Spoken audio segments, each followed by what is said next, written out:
Coucou tout le monde, j'espère que vous allez toutes et tous bien. Je suis ravie de vous retrouver pour cette série que je vous propose et qui a pour but de vous aider à mieux connaître de manière résumée la hiérarchie angélique, les 9 cœurs archangéliques, les archanges, le rôle des 72 anges de lumière et comment collaborer avec eux dans tous les aspects de votre vie. Alors de manière résumée, vous vous doutez bien, parce que le sujet est vaste. Ces 72 anges sont nos anges gardiens et ils nous sont assignés selon notre date de naissance. Mais nous pouvons toutefois travailler avec chacun d'entre eux en fonction de l'aide dont nous avons besoin. Allez, c'est parti pour cette saison 5 et nous en sommes à l'épisode 8 de cette saison, qui sera consacrée à l'ange Mumia. Alors d'abord, je vais vous présenter un petit peu l'arbre séphirotique qui représente la hiérarchie angélique. Donc il y a 9 sphères angéliques. Donc la sphère 1, 2, 3, 4, 5, 6, 7, 8, 9. Donc les 9 sphères angéliques, chacune de ces sphères est gouvernée par un archange.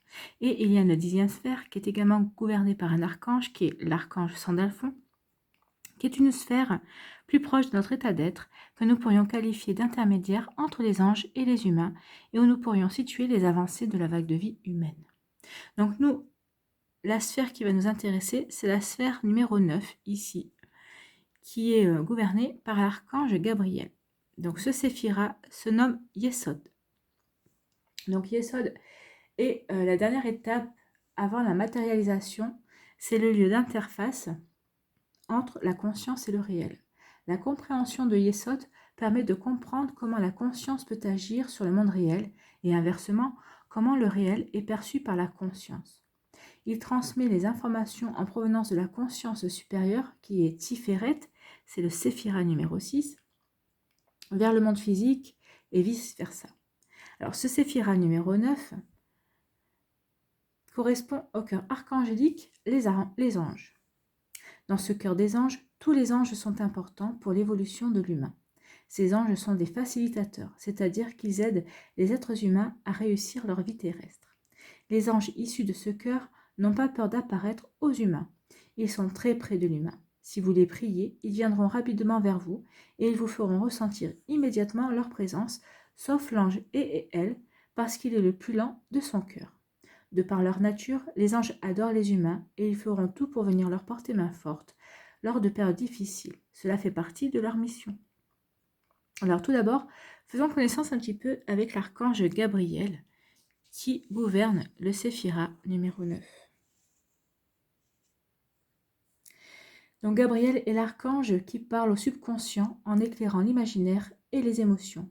Les anges réunis sous l'archange Gabriel développent la créativité et la reproduction en lien avec l'inconscient et les émotions pour concrétiser dans la vie présente tout ce qui a été porté dans les vies antérieures. Les anges de son énergie favorisent la famille et la régénération dans la concrétisation des éléments de la vie entre passé et avenir. L'énergie de son groupe invite à la féminité, à la fécondité et à l'éducation dans la famille ou dans la société. Alors, cette énergie libère des sentiments et des émotions pour la régénération de soi et des autres. Elle est capable de tout restaurer, de guérir des maladies et des mauvaises habitudes. Donc, la couleur de l'archange Gabriel, c'est le orange, et il y a une deuxième couleur, c'est le blanc mais lumineux. Et sa planète associée est la Lune.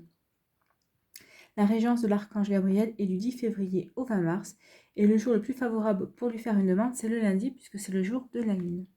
Voilà. Après, vous pouvez lui faire une demande tout au long de l'année, mais c'est la période où il répondra le plus rapidement, entre le 10 février et le 20 mars. Donc, maintenant, nous allons aller voir l'ange Mumia. Donc, Mumia. Les mots associés à Mumia sont ange des mourants, communication avec les défunts, purification. Donc, la lumière de l'ange. C'est l'énergie apportée spontanément par l'ange quand vous souhaitez vous relier et intégrer cette force. Donc Mumia va vous apporter la création, l'inspiration, l'énergie de cycle pour arriver au bout et mieux recommencer. L'énergie de l'ange, donc ici, se décompose en 3 catégories. La première catégorie, ce sont les actions. C'est le champ énergétique de réalisation acquis ou le potentiel à développer dans tous les domaines de la vie. Donc ici, on va vous demander d'acquérir ou de développer la sensibilité imaginative, l'accomplissement, la charité, la douceur et le savoir terminer. La deuxième catégorie, ce sont les dépassements. Ce sont les énergies que vous devez apprendre à dépasser.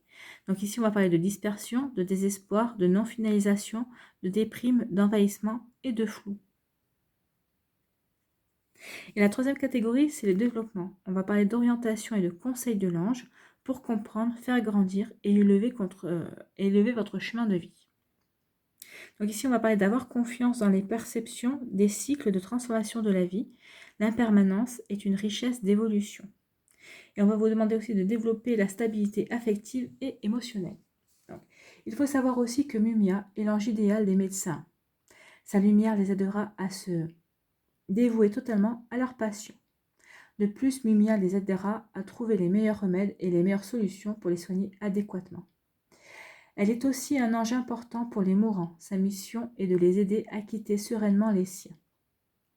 Mumia est le pont qui relie le monde terrestre au monde céleste. Mumia est le dernier des anges à avoir été créé par Dieu. À cause de cela, elle a une forte résonance avec les êtres qu'elle précède, nous, les humains. Ce qui la distingue des autres anges, c'est qu'elle possède plusieurs de nos qualités puisqu'elle est l'ange le plus près de nous. Mumia est celle qui nous connaît le mieux. Quand l'humain réclame son aide, elle avance immédiatement vers lui pour l'aider dans sa demande. Toutefois, comme elle vous connaît, elle sait si vous êtes en mesure de la percevoir ou de la ressentir. Si vous êtes de nature peureuse, elle va vous habituer à sa lumière avant de vous faire un signe concret. Il faudra donc être patient avant que vous puissiez ressentir sa vibration. Elle sera avec vous dès le moment où vous la prierez. Toutefois, elle ne se manifestera pas à vous aussi longtemps que vous aurez peur.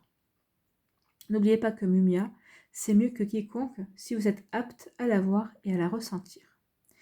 Si vous êtes de nature courageuse, elle vous fera un signe immédiat. Le signe qu'elle préfère pour annoncer sa présence, c'est de faire clignoter une lumière. Elle peut même venir vous voir sous forme de petites boules de lumière, d'énergie. Si elle émane de cette apparence, c'est que vous êtes apte à la voir. De plus, lorsque Mumia vient vers l'humain, celui-ci ressent immédiatement à l'intérieur de lui un sentiment de paix et de bien-être. Donc, comment l'ange Mumia manifeste sa présence? Mumia adore les colombes, les tourterelles et les oiseaux en général. Donc, voici une tourterelle. Et voici une image de colombe. Voilà. Donc Mumia dit qu'ils sont des messagers. Elle affirme que le défunt emprunte temporairement le corps de l'un de ces animaux pour faire un signe à ses proches. Il n'est pas rare de voir un défunt emprunter temporairement le corps d'un oiseau pour venir fredonner des mélodies sur le balcon de son proche. Avez-vous déjà prié l'un de vos défunts et le lendemain, vous vous êtes fait réveiller par le cri ou le chant d'un oiseau? Si cela vous est arrivé, alors sachez que votre défunt vous a fait signe. Mumia adore donc ces animaux, puisqu'ils représentent l'envol vers Dieu. Telle est sa mission, celle d'amener l'âme vers Dieu. Elle est cette lumière éblouissante qui vous attend chaleureusement au bout du tunnel. Pour annoncer sa présence, elle vous enverra un chant de l'un de ces oiseaux.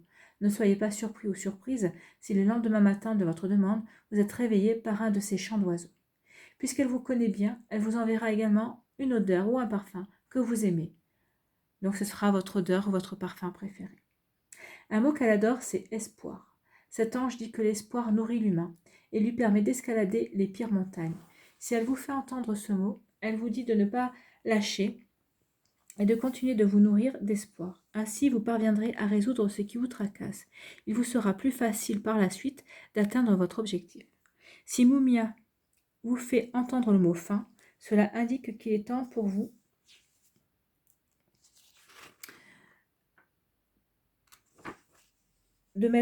c'est qu'il est temps pour vous de mettre fin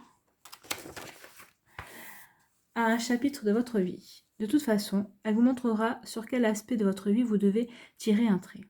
Si vous la priez au sujet de votre santé et qu'elle vous envoie le mot guérir, alors sachez qu'elle va vous guider vers le meilleur médecin ou vers les meilleurs traitements pour que vous puissiez guérir de votre problème de santé. Un mot qui lui est particulièrement cher est longévité. Si Mumia vous l'envoie, elle vous dit que vous allez vivre mieux et en santé. Un mot important pour elle également est défunt. Si elle vous envoie ce mot, elle vous annonce qu'un défunt pense à vous. Si vous voulez entrer en contact avec votre défunt, demandez à Mumia d'établir le contact entre vous et votre défunt. Si elle vous envoie le mot penser, elle vous indique de changer votre façon de penser. Faites du ménage dans vos pensées. Ayez de bonnes pensées positives. Cela sera beaucoup plus utile pour obtenir ce que vous désirez. Mumia peut aussi vous faire entendre les mots suivants: dernier, passage et pont. Alors, les spécialités de l'ange Mumia. Mumia travaille avec tous ceux qui doivent quitter la terre.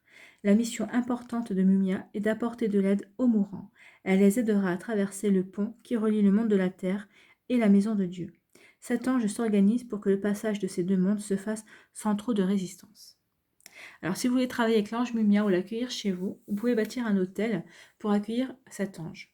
Donc, vous pouvez prendre un apron, il importe peu, choisissez-en un que vous aimez, ou alors peut-être que si vous n'en avez pas un qui vous aimez, vous pouvez imprimer des images de tourterelles ou de colombes ou d'oiseaux tout simplement. Si vous voulez travailler avec les couleurs, ce sera le blanc et le vert. Avec les bougies, ce seront des bougies blanches. L'encens, ce sera la myrrhe ou le mastic.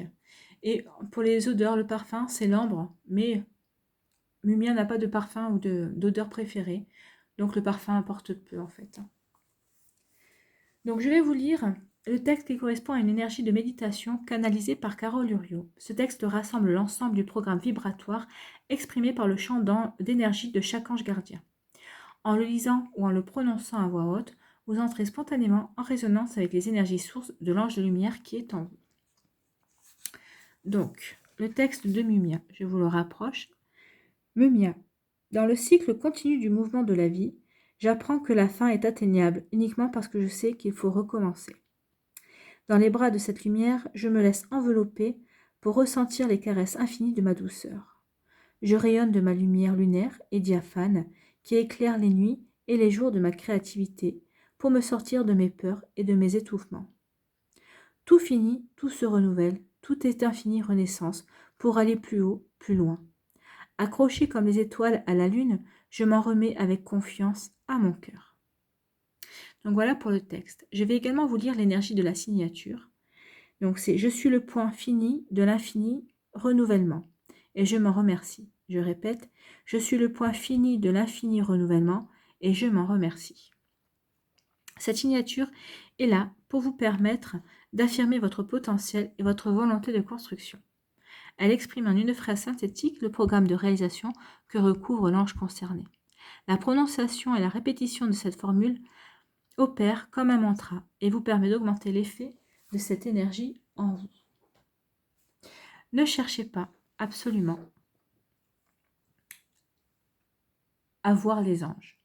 Laissez plutôt les signes venir à vous.